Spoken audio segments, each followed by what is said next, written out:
Selamat pagi, salam sejahtera untuk kita semua. Kami dari peserta Latsar gelombang 6 kelompok 2, saya perkenalkan, saya sendiri Gusti Ngurah Wijaya bersama teman saya Dwi Indriani Vidya Stutik Wijaya. Pada kesempatan ini ingin memaparkan berita perihal isu-isu kontemporer yang terjadi belakangan ini di Indonesia. Adapun 3 isu yang akan kita bahas, yakni yang pertama adalah ancaman perubahan iklim, yang kedua ancaman KKN, korupsi, kolusi, dan nepotisme, dan ancaman keamanan cyber. Baik, kita langsung saja mulai isu yang pertama. Isu yang pertama adalah ancaman perubahan iklim. Ya, perubahan iklim dapat menyebabkan bencana alam, penurunan hasil pertanian, dan kekurangan sumber daya air yang berpotensi memicu krisis pangan sosial dan tidak stabilan, dapat meningkatkan konflik antar komunitas dan negara, serta memaksa perpindahan populasi secara besar-besaran. Berikut video pemaparan salah satu contoh ancaman perubahan iklim. Krisis air menjadi ancaman serius sekaligus nyata dan harus menjadi perhatian seluruh negara. Meningkatnya emisi gas rumah kaca menjadi salah satu penyebab utama krisis air. Hal ini berdampak pada peningkatan laju kenaikan suhu udara yang mengakibatkan proses pemanasan global terus berlanjut. Dalam acara Second Stakeholders Consultation Meeting, The 10th World Water Forum, Kepala BMKG Dwi Korita Karnawati menyampaikan musim kemarau yang berkepanjangan, tidak meratanya aksesibilitas serta distribusi air bersih serta infrastruktur untuk pengelolaan sumber daya air menjadi tantangan dalam mewujudkan kesetaraan dan keadilan terhadap ketersediaan air. Apabila hal ini terus dibiarkan, maka krisis air juga akan berujung pada krisis pangan, krisis energi, bahkan krisis sosial. We have recently State of Global Water Resources 2021, released by the World Meteorological Organization, which highlights several critical challenges to the global water resources, those hydrological extremes and also freshwater losses. That means annual terrestrial freshwater displacement occur with result in lack of freshwater access or unequal access for clean water. That means result in water injustice. Earlier, our minister highlights the importance of water justice. That's our dream. We need to achieve our dream for water justice because nowadays, in fact, we have water injustice. So this is the main issue that we are going to tackle. How to solve the water injustice, to achieve water justice. Melalui World Water Forum yang ke-10 yang akan digelar pada bulan Mei 2024 mendatang di Bali, Kepala BMKG Dwi Korita Karnawati berharap keterlibatan para pakar, ilmuwan, akademisi, praktisi, pemerintah, masyarakat, sektor swasta, serta berbagai pihak terkait lainnya mampu menguatkan komitmen, solidaritas, dan kerjasama antar negara, kawasan, atau wilayah untuk mengatasi tantangan global di sektor air. Baik, dapat disimpulkan dari berita tersebut, krisis air menjadi ancaman yang serius di seluruh negeri. Khususnya di Indonesia, diharapkan para stakeholder mampu berperan aktif. Baik, untuk isu yang kedua, yakni tentang ancaman KKN, korupsi, kolusi, dan nepotisme.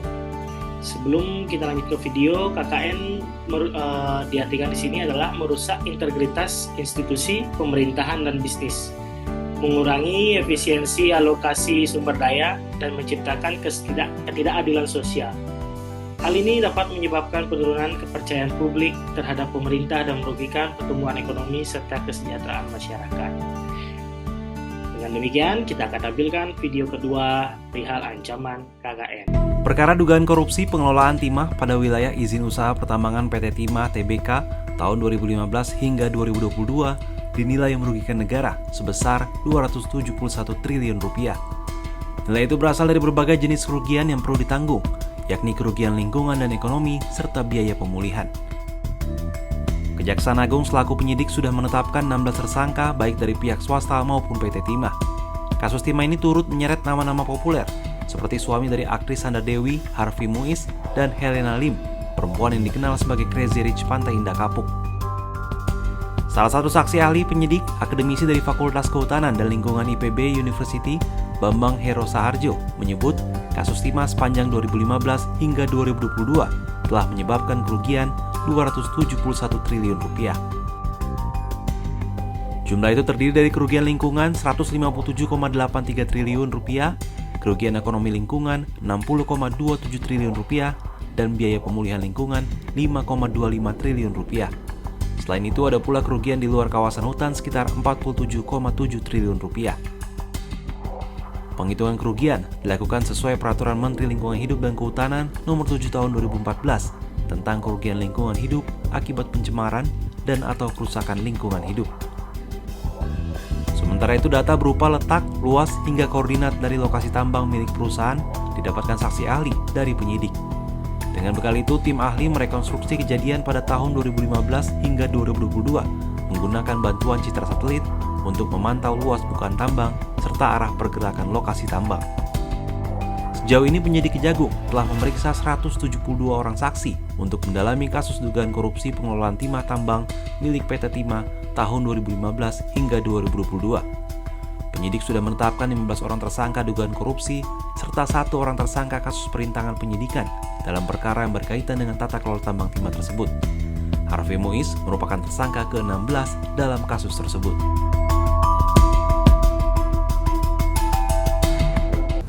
Baik, berdasarkan dari video tersebut dapat disimpulkan kasus korupsi bukan hanya sekedar masalah yang merugikan negara, namun juga berdampak terhadap lingkungan sosial, alam, dan juga ekonomi pada khususnya.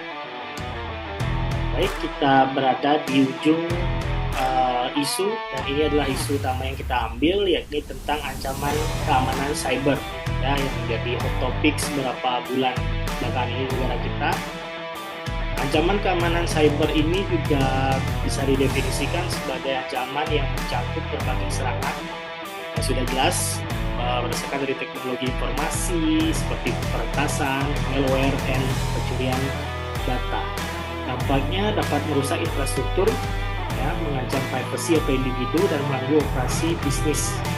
Bahkan berpotensi menimbulkan kerugian finansial yang besar, baik itu secara pribadi maupun di pemerintah. Berikut video yang mungkin bisa menggambarkan tentang ancaman keamanan cyber yang ada di Indonesia. Direktorat Jenderal Pajak Kementerian Keuangan buka suara terkait dugaan kebocoran 6 juta data NIK dan NPWP, termasuk milik Presiden Jokowi dan Menteri Keuangan Sri Mulyani Indrawati. Direktur Penyuluhan Pelayanan dan Humas DJP Kemenku, Dwi Astuti menyebut pihaknya masih belum dapat mengkonfirmasi kebenaran informasi tersebut. Sebab, Dwi Astuti mengatakan pihaknya masih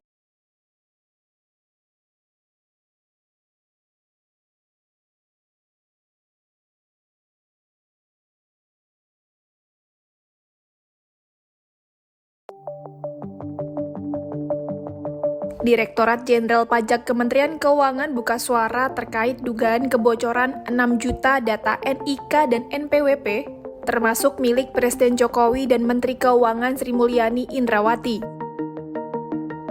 Direktur Penyuluhan Pelayanan dan Humas DJP Kemenku, Dwi Astuti menyebut pihaknya masih belum dapat mengkonfirmasi kebenaran informasi tersebut. Sebab, Dwi Astuti mengatakan pihaknya masih melakukan pendalaman. Pernyataan tersebut disampaikan Dwi Astuti pada Rabu 18 September 2024. Adapun, kabar kebocoran data ini diungkapkan oleh akun X Teguh Aprianto pada Rabu 18 September 2024. Dia mengunggah tangkapan layar sebuah akun bernama Biorka yang menjual 6 juta data NIK dan NPWP. Data tersebut dijual di sebuah forum seharga $10.000 Amerika Serikat atau sekitar 153 juta rupiah. Dalam sampel data yang dibagikan akun Bjorka, terdapat nama Presiden Jokowi dan anak-anaknya yakni Gibran Rakabuming Raka dan Kaesang Pangarep.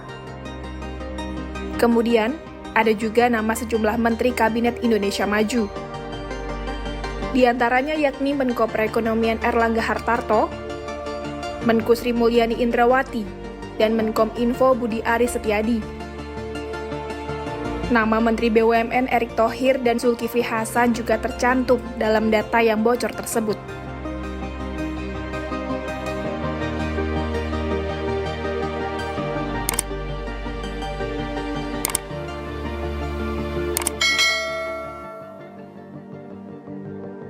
Dapat disimpulkan, cyber sudah merebak di kalangan elit pemerintah, ya, yang dimana data pribadi masyarakat pun juga dijual ke pihak luar, khususnya ke luar negeri. Jadi dapat disimpulkan dari ketiga isu tersebut adalah bahwa ancaman keamanan cyber, perubahan iklim, dan juga praktik KKN saling berinteraksi, ya, dapat memperburuk kondisi sosial serta ekonomi suatu negara. Ancaman keamanan cyber dapat mengubah stabilitas sistem yang diperlukan, sementara perubahan iklim dapat meningkatkan korupsi dan ketidakadilan sosial, ya. Oleh karena itu, pendekatan holistik dan kolaboratif diperlukan untuk mengatasi ketiga isu ini guna menciptakan masyarakat yang lebih aman, adil, dan berkelanjutan. Sekian pembahasan isu dari kelompok kami. Akhir kata, kami ucapkan banyak terima kasih.